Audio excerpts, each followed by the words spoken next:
Bon, bonjour, ravi de vous accueillir aussi nombreux à cette conférence SITL.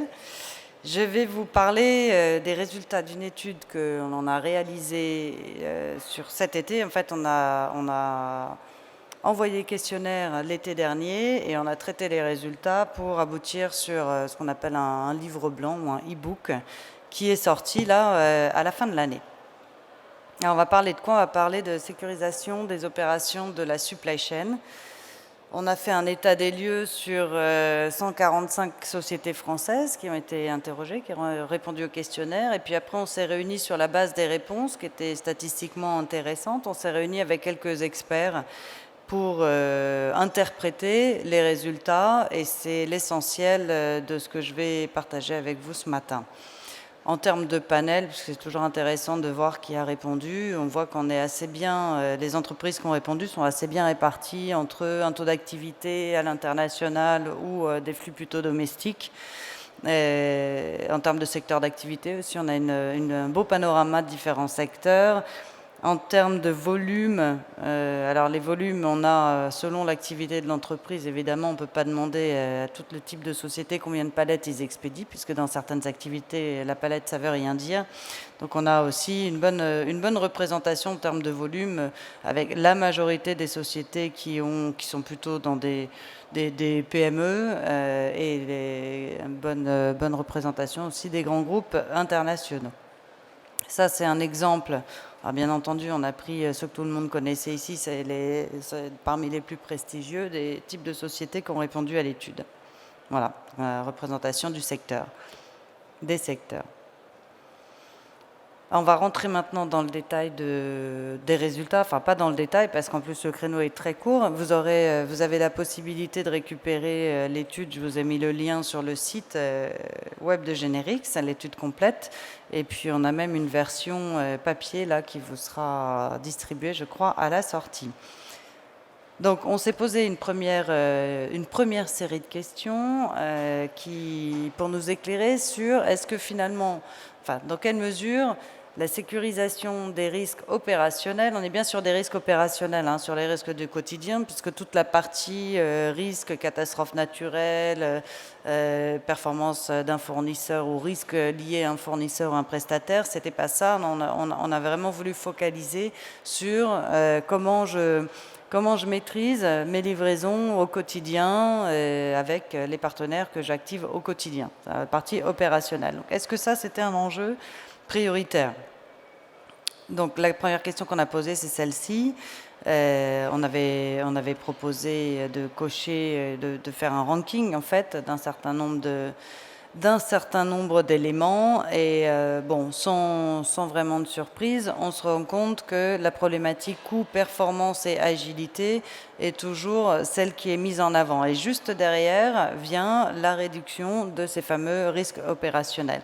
Donc on se dit que c'est quand même monté en termes de prise de conscience dans les entreprises, ce qui permet de donner un peu de valeur aux questions suivantes, savoir comment les entreprises aujourd'hui, qu'est-ce qu'elles mettent en place pour maîtriser ces risques et est-ce qu'elles ont les moyens, notamment en termes de visibilité, d'y parvenir. Alors, est-ce que c'est un enjeu majeur pour l'entreprise, la réduction des risques? Pour 8 entreprises sur 10, c'est un enjeu important. Une entreprise sur 5 considère plutôt ça comme un enjeu finalement comme les autres. On a à peu près 30% qui considèrent que c'est un enjeu majeur. Donc oui, si on somme les enjeux majeurs et enjeux importants, on se rend bien compte que réduire les risques opérationnels de la supply chain fait partie des préoccupations. On va voir d'ailleurs de quelle catégorie dans l'organisation de l'entreprise, de qui dans l'organisation ça devient une préoccupation aujourd'hui. Alors, on leur a demandé ensuite quels sont, selon eux, les risques les plus impactants dans leur organisation concernant, enfin, les plus impactants, ça va être l'impact d'un risque qui intervient sur la chaîne et évidemment l'impact il est plutôt souvent sur le client. On va voir d'ailleurs ça un peu plus en détail après.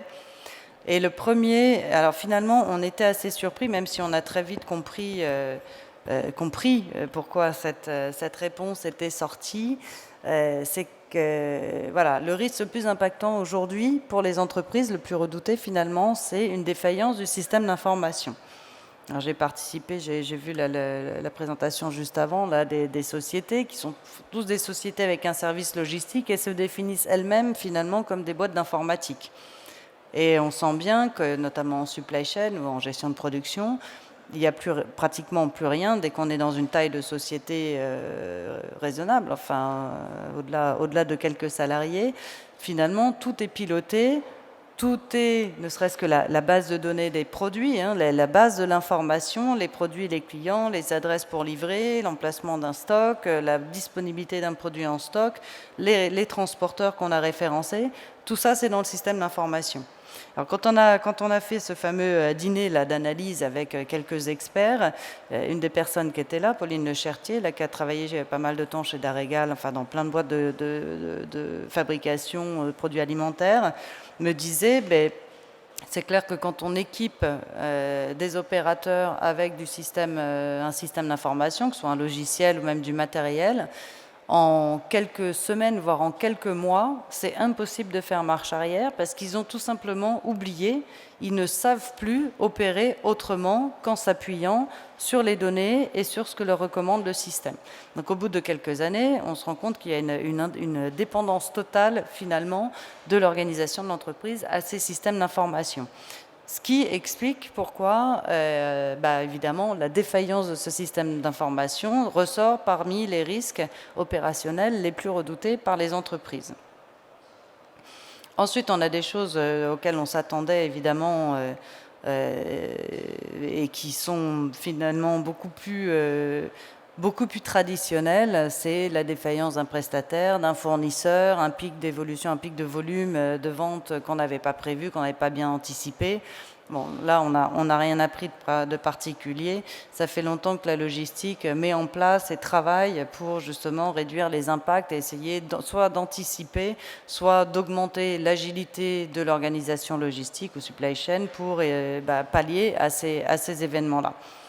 Sachant que ces événements, ils sont évidemment complètement impromptus, difficiles à prévoir, donc les opérations, l'organisation mise en place, elle est là tout simplement pour supporter que quand l'événement apparaît, je vais limiter l'impact sur mes clients. Donc je vais créer des stocks de sécurité plus gros, je vais augmenter mes délais, mon engagement de délai de livraison par exemple, je vais doubler, je vais faire attention dans mon panel de fournisseurs ou de prestataires d'en avoir plusieurs capables de promouvoir le même service ou le même produit, comme ça s'il y en a un qui tombe, je peux appeler le deuxième. Bon, tout ça c'est des tactiques qui sont connues, archi connues, puis il y en a bien d'autres évidemment selon le secteur d'activité. Concernant l'indisponibilité du système d'information, le marché est moins mûr sur ces sujets-là. En plus, le système d'information évolue beaucoup. Maintenant, les applications, elles sont dans le cloud, comme on dit. Donc finalement, et c'est-à-dire ça fait partie des réponses pour pallier à ce risque-là. On va demander à un prestataire de système d'information pas seulement de livrer un outil qui permet de bien exécuter les process, mais on va lui demander de s'engager au travers ce qu'on appelle un SLA, Service Level Agreement, sur le taux de disponibilité du service pour l'entreprise et également sur un délai de résolution d'un problème quand il arrive. Donc, on va dire l'usage, la consommation des systèmes d'information est vraiment en train de basculer avant on achetait des process en fait, et maintenant on achète un vrai service puisqu'on sent bien que si les process ne sont plus en mesure de fonctionner, on a des vrais risques de planter l'entreprise. Alors comme les sociétés qui font du cloud, du SaaS mutualisent tous ces environnements, à la fois techniques, mais aussi le service de maintien en conditions opérationnelles, bien entendu, on a beaucoup plus de sécurité à un coût beaucoup plus faible que quand une entreprise toute seule doit redonder ou tripler ses serveurs pour être sûr que si le serveur de production tombe, il va être capable de passer tout seul comme un grand sur un serveur secondaire ou historiser les bases de données. Si vous regardez sur vos PC et dans vos sociétés, les processus de sauvegarde de vos données, et on est nous-mêmes éditeurs de systèmes d'information, on n'est pas forcément les mieux lotis, mais qui a un processus de sauvegarde automatique qui garde les données de vos PC sur un serveur sécurisé quelque part dans l'entreprise. qui fait que si jamais par hasard vous faites piquer le PC dans un train, ça n'arrive jamais, vous ne perdez pas 6 mois, 1 an, voire 2 ans de travail. Mais c'est extrêmement rare. C'est pareil pour tous les systèmes d'information et c'est ça que les éditeurs qui offrent du SaaS essayent de proposer, d'améliorer aussi cette sécurité. Bon, on n'a pas le temps d'aller trop dans le détail de ça. Alors, on a regardé aussi quelles sont les opérations, toujours dans le cadre des opérations logistiques, supply chain, quels sont les risques les moins impactants. Bon, là, clairement, on a un effet dans la réponse, on a un effet lié au panel. Les sociétés qui répondent de la contrefaçon, évidemment, c'est les sociétés qui potentiellement ont des produits très largement contrefaits. On va trouver les sociétés qui font du luxe, par exemple. Dans ces sociétés-là, bien entendu que le problème de contrefaçon ne fait pas partie des risques moins impactants. Donc, il faut vraiment, dans l'étude, on a travaillé un peu plus finement la restitution de ces résultats, bien entendu. Là, en quelques minutes, enfin en 30 minutes, on ne peut pas rentrer dans le détail. Voilà, pareil, le vol de marchandises. Les catastrophes naturelles, par contre, c'est beaucoup plus homogène en termes de réponse. Les sociétés, finalement, sont un petit peu démunies face à ça. Donc, il y a les assurances. C'est peut-être même la meilleure solution. Il y a, quand on a les moyens, le maillage d'un réseau, et effectivement, essayer de redonder, mais il est clair qu'en cas de catastrophe naturelle, il y a un impact significatif sur les livraisons qui suivent. On l'a vu même dans les plus grosses organisations.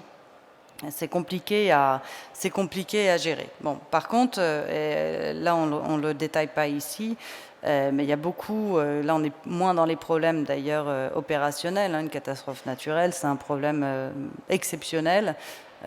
Beaucoup de sociétés, de cabinets de conseil ont travaillé pour aider les entreprises à monter. Alors ça peut être une catastrophe naturelle, ça peut être une crise aussi grave, justement ces organisations, ces systèmes de gestion de crise. On n'a pas besoin de gestion de crise pour gérer les problèmes, les risques opérationnels, donc ceux qui arrivent tous les jours. Heureusement qu'on n'est pas tous les jours en crise dans la supply chain. Donc il faut bien aussi faire une segmentation des types de risques auxquels on a à faire face et par rapport à ces types de risques, apporter la bonne réponse pour arriver à les maîtriser. Et on va voir que pour les maîtriser, déjà il faut les connaître et les identifier. Alors, face à toute cette interrogation sur c'est quoi vos risques, sur lesquels vous redoutez le plus, est-ce que c'est important pour vous? Bon, on a regardé comment, face à ça, les entreprises mettaient en place des systèmes ou des organisations pour les maîtriser. Et on voit que finalement, sur la partie opérationnelle, c'est géré encore un peu péniblement. Je vais juste sortir la montre parce que sinon je ne vais jamais respecter le timing. Voilà. Alors, la première question à se poser, bien entendu, puisque comme dans toute organisation, si un sujet n'est pas porté clairement par un responsable, le sujet il est très vite oublié et absolument pas traité. On s'est demandé qui, dans une entreprise, est responsable de la prévention des risques, encore une fois, de la supply chain. Donc sans surprise, on voit que c'est le directeur supply chain qui est responsable de ça et qui travaille quand même pas mal en collaboration avec, quand il y en a, des directions de la qualité et également, comme par hasard, le directeur du système d'information. En ce qui concerne les risques opérationnels, pour pouvoir les appréhender, pour pouvoir limiter leur impact sur le client, on se rend compte qu'il faut pouvoir les identifier le plus tôt possible. Et malheureusement, ces risques opérationnels, ils n'arrivent pas forcément que dans l'entreprise. Ce n'est pas nécessairement la chaîne de fabrication qui plante ou un stock manquant dans l'entrepôt. C'est aussi le retard d'un fournisseur en flux tendu, ça va être le retard d'un transporteur qui doit venir charger pour livrer votre commande, ça peut être sur des flux internationaux, un produit bloqué en douane. Il y a plein de choses qui peuvent se passer. Évidemment, au niveau des opérateurs que vous sollicitez, ou qu'un chargeur va solliciter pour finalement opérer ce flux de livraison et de satisfaction du client final. Le challenge, il est là aujourd'hui, il est comment j'arrive à collecter, à être alerté, donc pour être alerté, il faut connecter tous ces partenaires de la supply chain que je sollicite tous les jours, de manière à remonter les bruits qui se passent, les risques. Donc, clairement, on va voir un peu plus tard comment, mais les aléas qui se passent. Et à partir des aléas, comment je m'organise pour non seulement les identifier, mais pouvoir les traiter le plus vite possible. Il y a une des réponses qui moi, m'a assez surprise, mais c'est peut-être lié à mon background très échange de données, collaboration depuis un certain nombre d'années. J'ai l'impression de prêcher la bonne parole depuis 20 ans et que pourtant, quand on fait le constat sur les réponses sur ce type de questionnaire, on voit qu'il y a encore beaucoup de travail à faire. Là où on prône l'échange d'informations entre partenaires de la chaîne depuis des années, on voit que en termes de gestion des risques de la supply chain, le premier élément qui sort, et c'est le seul qui dépasse les 50%, c'est oui, en gros, ça veut dire quoi? Remontée d'alerte sur les événements internes, c'est j'ai investi dans un ERP. Et mon ERP, lui, il est connecté avec mon système de fabrication, ma gestion d'entrepôt, pardon, ma gestion commerciale. Et du coup, effectivement, quand j'ai un problème, potentiellement, j'ai une sorte de console centrale qui peut m'alerter. Il reste, et là ça apparaît vraiment de manière flagrante, c'est le 4e point, la remontée d'alerte depuis les partenaires externes, elle est un tout petit peu plus de 30% seulement. Là où on identifie bien que si on arrive à maîtriser et qu'on a la main et on a accès facilement aux collaborateurs de l'entreprise quand quelque chose se passe mal pour prendre une décision de priorisation. Typiquement, il y a 3 clients qui commandent le même stock, et bien savoir lequel on va livrer en priorité, tout ça c'est des processus complètement organisés et chacun est organisé pour respecter les décisions qui sont prises. Dès qu'on sort ce genre de décision, dès qu'on sort de l'entreprise, on voit qu'il y a beaucoup plus de mal, ne serait-ce qu'à obtenir l'information de base. Bon, après les autres réponses, on est plus sur... on est à la limite entre la gestion opérationnelle, des risques opérationnels, et la gestion du risque tout court, parce que l'analyse régulière des risques et la documentation de ces risques-là sont un peu plus globaux, on va dire, que purement opérationnels. La gestion de crise, là aussi, on ne met pas en place un processus de gestion de crise pour traiter un retard d'un transporteur sur une porte d'entrepôt. On va potentiellement devoir, par contre, comptabiliser les retards du même transporteur à ce même entrepôt dans l'organisation un certain nombre de fois, se mettre une alerte pour déclencher une alerte plus de mode crise, en disant ce transporteur il commence à déconner complètement, il est en retard systématiquement depuis 3 semaines et je ne peux pas laisser la situation continuer comme ça. Mais ça, c'est une intervention de gestion de crise qui certes va apporter des résultats, on va sans doute appeler le transporteur, voir avec lui ce qui ne va pas et trouver une solution, mais qui en attendant, pendant les 3 semaines où le problème montait, a insatisfait des clients. Et qu'est-ce qui se passe la majeure partie du temps? On va le voir juste après, dans la mise en relation justement des alertes et comment ça remonte. On verra que pour la majorité des entreprises, la connexion sur les événements ou les aléas de la supply chain, là où elle est le plus développée, c'est dit, les gens disent c'est avec mes clients. Ça veut dire qu'encore aujourd'hui, les entreprises ont l'information qu'il y a eu un problème sur leur supply chain qui remonte par le client, quand le mal est fait. Ça, c'est trop tard. Enfin, ça devient trop tard, mais c'était déjà bien. Par rapport à une situation de quelques années, c'est déjà pas mal de le savoir. Plutôt que de prendre juste une pénalité, on sait sur un moment donné qu'il y a eu un problème. C'est quand même plus facile de traiter la résolution, traiter le litige, comme on dit, quand on a de l'information en temps réel. Par contre, le vrai challenge, ça va être d'avoir l'information avant le client, pour essayer de traiter le problème avant qu'il y ait un impact sur le client. Alors ça, c'est une statistique qu'on a un peu plus développée aussi dans le livre blanc. On s'est posé la question finalement quand, mis à part ce quart quand même, le quart de sociétés qui n'ont pas du tout mis en place de gestion de risque. Il y a encore des sociétés qui déclarent fonctionner sans ça. Alors, s'il y a un problème, je pense qu'elles le gèrent comme elles peuvent, mais il n'y a pas de politique ou de réflexion de l'entreprise sur ces événements, sur la gestion du risque opérationnel.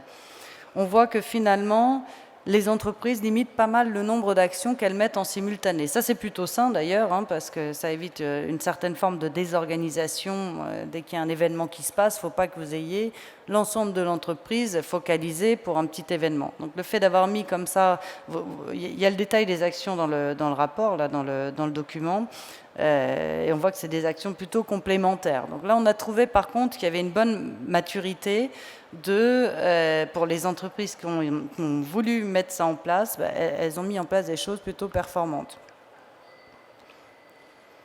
Alors celui-là, c'est vraiment mon préféré. Hein, on leur a demandé avec qui. Donc, on a identifié en fait 3 catégories de type de remontée d'informations avec ses partenaires. Et évidemment, on a posé la question avec chaque type des partenaires qui ont un rôle à jouer dans la livraison d'un client, dans la prise en charge de la réalisation d'une commande.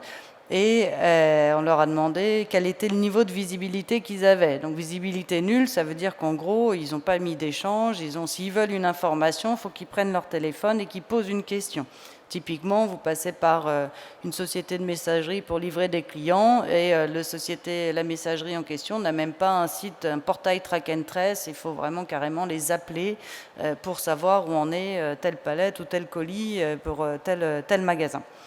Le deuxième niveau, c'est l'échange de données informatisées. Donc là, on le voit bien plutôt développé dans la relation client-fournisseur. On dit merci GS1. GS1 a permis de développer ces échanges parce qu'ils ont standardisé les messages. C'est quand même beaucoup plus facile de déployer des échanges avec des partenaires sur la base de messages standardisés. Tout le monde respecte le même standard, donc on sait qu'on ne va pas être obligé de faire des liens point à point. Par contre, c'est beaucoup moins déployé, notamment avec les transporteurs. Alors avec les transitaires, c'est quasiment inexistant. Avec les transporteurs, GS1 a fait le boulot de standardiser les messages. Il se trouve que c'est un petit peu moins applicable et que, pour des raisons humaines et de taille d'entreprise peut-être, le DI transporteur est quand même vachement moins développé que le DI entre les clients et les fournisseurs. Et puis, celui qui est en devenir, c'est la remontée d'informations de temps réel. Alors là, on est à la ICTL, on en voit de partout, encore ce matin, je sais plus si c'était les prix d'innovation, des startups qui vous disent, moi j'ai fait des solutions smartphone, je vous suis les camions en temps réel, coordonnées GPS, vous pouvez communiquer en live avec le chauffeur, lui changer sa tournée, lui dire madame machin, en fait elle va être livrée au 3e et puis en bas de l'immeuble. On a l'impression que c'est d'un dynamisme hallucinant. Et que grâce à la capture de cette information, les technos, elles existent, exemple des smartphones, mais il y a bien sûr plein de solutions plus professionnelles, on va dire, embarquées par les transporteurs qui existent, et même depuis plus longtemps. On sait que cette donnée, elle existe. Quand on fait ce constat-là, on se dit, elle existe, mais elle doit rester bien coincée dans le camion, chez le livreur, parce que, en tout cas, même si elle remonte au niveau des exploitants du transport, elle est loin d'être transmise au donneur d'ordre, c'est-à-dire au client du transporteur. Alors déjà là, il y a un gap. Celui qui affrète le transporteur a du mal à recevoir cette information, en tout cas pas de manière temps réel, systématique, de manière simple. Et si celui qui expédie la marchandise n'a pas l'information, vous imaginez bien que son client, celui qui attend la marchandise, c'est lui qui est intéressé par l'information que le camion va être en retard. C'est lui qui a un problème pour livrer son propre client au final. Lui, il est dans le noir total. Donc là, on sent que pour améliorer la satisfaction des clients, réduire les délais et sécuriser toute cette chaîne, on voit bien qu'il y a un vrai challenge sur la communication de l'information en temps réel. On voit encore une fois ici à ICTL, mais depuis quelques années, que les technos existent. On va sans doute rentrer dans l'ère l'année prochaine et les années qui suivent du déploiement de l'échange de ces informations. On a aussi, il n'y a pas que les technos de capture de l'information, on appelle ça l'Internet des objets, il y a également l'usage des réseaux et la connexion des différents acteurs autour on pourrait appeler ça de réseaux sociaux professionnels, pour pouvoir aller chercher l'information qui les intéresse. On va revenir juste à la fin sur cette histoire d'aller chercher l'information qui les intéresse. On a chez Générix une solution qui permet de faire ça, bien entendu, puisqu'on a, comme on fait l'étude, on a bien vu la tendance. On a aussi posé cette question qui est assez intéressante. Bon, là aussi, elle n'est pas totalement surprenante. Hein. C'est les coûts qui sont identifiés comme les principales conséquences. Et ce qui est, alors ça explique aussi peut-être la difficulté qu'ont les supply chain managers à convaincre leurs patrons d'investir dans ces outils de mise sous on va dire, de visibilité en fait, hein, de capture, d'être capable d'aller chercher l'information et de mise sous contrôle des opérations internes et externes pour sécuriser les livraisons et du coup réduire ces coûts. C'est que la majeure partie des coûts qui découlent des problèmes sur la supply chain, ce sont des coûts indirects. Et les coûts indirects, ils sont très difficilement valorisables. Vous avez de la désorganisation, alors vous pouvez gérer des litiges, des fois il y a des pénalités ou des avoirs, ça c'est facile. D'ailleurs, on a beaucoup de clients qui nous disent j'en ai marre de payer tant d'avoirs par an pour telle enseigne, il faut que je trouve un moyen d'être à l'heure, mais que pour cette enseigne. Là où ils devraient réfléchir à globalement comment se réorganiser pour satisfaire l'ensemble des enseignes. Non, souvent on focalise sur celles qui vous collent les pénalités. Pas tout à fait, c'est dommage. Ouais. Donc on voit qu'il y a peut-être potentiellement un frein ici à l'investissement ou à l'adoption de nouvelles technos par les entreprises, parce que comme le résultat, c'est de réduire des coûts indirects. On a du mal à mettre ça dans des business plans pour convaincre. Alors, on va convaincre le patron s'il est du métier, mais on va avoir plus de mal à convaincre le directeur financier si lui-même n'a pas cette approche de la satisfaction du client et qu'il ne comprend pas bien toutes ces histoires d'aléas de la supply. Voilà, j'ai juste, on n'a plus qu'une minute, donc terminer rapidement sur, je vais passer directement à cette slide-là, sur l'enjeu autour de tout ça. Finalement, cette étude, elle nous révèle quoi? Qu'il y a un besoin de donner de la visibilité 360 degrés à l'extérieur de l'entreprise pour les acteurs. Alors les acteurs, c'est les destinataires des marchandises, mais pour que les destinataires aient l'information, ou est plutôt, non pas l'information qu'il va y avoir un problème, le vrai enjeu, c'est de contacter son client quand on a trouvé la solution au problème qui, de toute façon, va arriver. On part de loin. Aujourd'hui, c'est le client qui appelle pour dire « Dis donc, votre camion, il est en retard, là, ça ne va pas ». Là, l'objectif visé, on est sans doute à quelques années, hein, l'objectif visé, c'est de pouvoir appeler le client en disant « Dis donc, il ne va pas pouvoir être à l'heure, mais quel est le créneau qui t'intéresse du coup, puisque de toute façon, il va être en retard ». Et le client, il peut comprendre que le camion, il est du retard. Il sait très bien comment ça se passe. Lui-même, il a du retard aussi souvent que vous. Si lui est capable d'échanger avec vous pour dire le mieux, s'il ne peut pas venir à 10 heures, c'est qu'il vienne plutôt à 16 heures parce qu'entre-temps, j'ai plein d'autres camions à recevoir et que je vais m'arranger autrement. Et voilà, on prend la décision de dire au camion, tu vas passer non plus en retard de 2 heures là où tu étais prévu, tu vas repasser à 16 heures. Et entre-temps, peut-être que le transporteur va s'organiser différemment pour que ce ne soit pas autant d'heures de perdu. Voilà.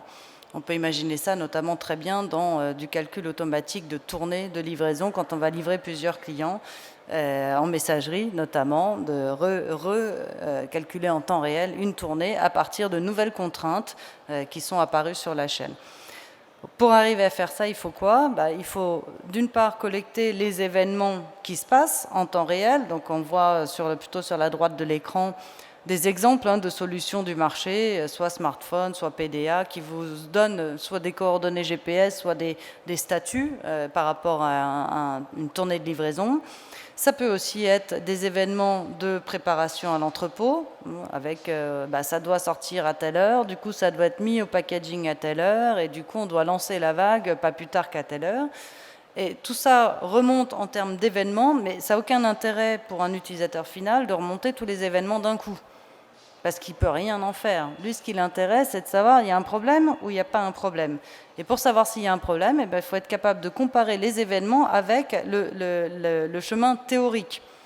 Je remonte mes opérations en entrepôt, Mais si je ne sais pas que le packaging, ce n'était pas à 11 heures qu'il devait être prêt, mais à 10 heures, et que je ne suis pas capable de savoir que si je n'ai pas d'infos comme quoi la commande, elle est au statut packaging à 10 heures, je ne peux pas générer d'alerte. Et du coup, savoir que c'est prêt à 11 heures, je me dis, tout va bien, c'est prêt à 11 heures, c'est que l'étape est passée. Alors que c'est faux, on est déjà potentiellement 1 heure en retard au niveau du packaging, ça veut dire qu'on va rater potentiellement la tournée de Chronopost quand il va arriver et qu'on va tout simplement perdre une journée pour livrer le client, par exemple.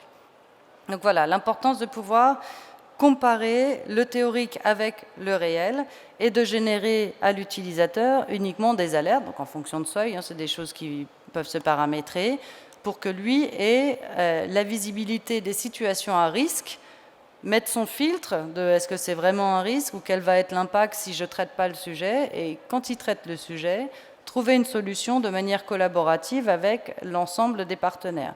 Typiquement, si vous voyez que vous êtes en retard en préparation à l'entrepôt, vous le savez assez tôt, vous pouvez encore appeler le transporteur pour dire c'est pas la peine d'arriver si vite, décale ton arrivée de 2 heures ou de 4 heures, de demi-journée, et comme ça on sécurise aussi l'ensemble de la chaîne. Voilà, on a même dépassé un petit peu de 5 minutes, donc je ne sais pas s'il y a quelque chose derrière. Je peux toujours prendre 1 ou 2 questions si vous en avez. Ça, c'est l'adresse pour télécharger l'étude et que vous allez avoir de toute façon version papier. Merci beaucoup pour votre attention et bonne journée.